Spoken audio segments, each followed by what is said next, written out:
اللہ تعالیٰ کی ایک بہت بڑی نشانی ہوا بھی ہے۔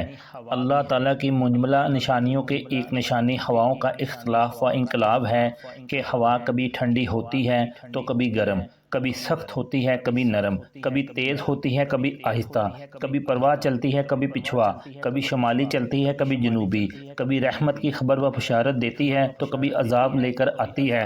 غرض یہ کہ ہواؤں کا یہ تغیر و انقلاب قدرت خداوندی اور اس کی وحدانیت کی دلیل ہے۔ قاضی شریف فرماتے ہیں کہ ہوا یا تو بیمار کو صحت و تندرستی بخشتی ہے یا تندرست کو بیمار کرتی ہے۔ چنانچہ ہوتا بھی ایسا ہی ہے کہ ہوا کسی کے لیے صحت و شفا کا باعث بنتی ہے تو کسی کے لیے بیماری اور کمزوری کا سبب بنتی ہے۔ علماء نے لکھا ہے ہواؤں کی 8 قسمیں ہیں جن کا تذکرہ قرآن کریم میں ہے، جن میں سے 4 قسم کی ہوائیں رحمت اور خداوندی کی عنایت کی پیشگوئی کرتی ہیں اور 4 قسم کی ہوائیں عذاب اور خدا کی پکڑ کو لاتی ہیں۔ ان رحمتوں کی ہواؤں میں 2 کا تعلق خشکی سے ہے اور 2 کا تعلق دریاؤں سے۔ اسی طرح عذاب والی ہواؤں میں بھی 2 کا تعلق خشکی سے ہے اور 2 کا تعلق سمندر اور تری سے ہے۔ رحمت کی ہوا جس کا تعلق خشکی سے ہے اس کو مبشرات کہا جاتا ہے، دوسری کو رخاء کہا جاتا ہے، اور جن کا تعلق سمندروں سے ہے ان میں سے ایک کو ناشرات اور دوسری کو مرسلات کہتے ہیں۔